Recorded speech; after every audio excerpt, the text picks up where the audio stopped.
देखिए, ये तो सरकार की शुरू से इस सेशन जब से ये सेशन शुरू हुआ है, जब से पार्लियामेंट शुरू हुआ है, उनकी कोशिश यही है कि किसी तरह हाउस ना चले, क्योंकि जो मुख्य मुद्दा है आज देश के सामने वो है कि अडानी का जो भ्रष्टाचार है वो उजागर हो चुका है और पूरा विपक्ष ये मांग कर रहा है कि जेपीसी होनी चाहिए और जेपीसी को ये जिम्मेदारी सौंपनी चाहिए कि इस पूरे मामले की जांच हो, उसका पूरी तरह से उसको खंगाला जाए कि आखिर इतना बड़ा भ्रष्टाचार हुआ।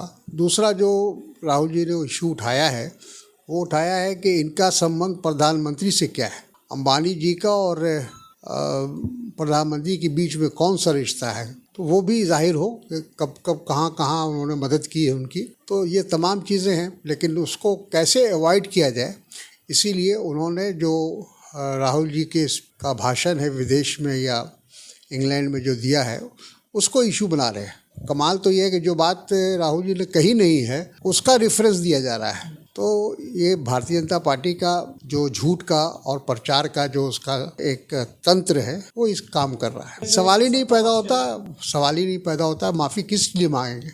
कोई गलत काम किया हो, कोई ऐसी बात की हो, असंवैधानिक काम किया हो, तब माफ़ी मांगता है आदमी। जिस आदमी ने कोई ऐसा काम ही नहीं किया है और एक विपक्ष के नेता के रूप में जब उनसे कोई सवाल किया जाएगा तो जवाब तो देंगे वो। देखिए, अनुराग जी वगैरह के जैसे लोग हैं, इनकी कोई ज़मीन नहीं है। अभी जब वहाँ हिमाचल में चुनाव हुआ तो अपने ज़िले में एक सीट भी भारतीय जनता पार्टी को जिता नहीं सके। सिर्फ यहाँ दिल्ली में बड़ी बड़ी बात करने से कुछ नहीं होगा। दूसरी बात यह है कि राहुल जी ने कहा दुर्भाग्य, अनफॉर्चुनेट का, वो भारतीय जनता पार्टी के लिए कहा।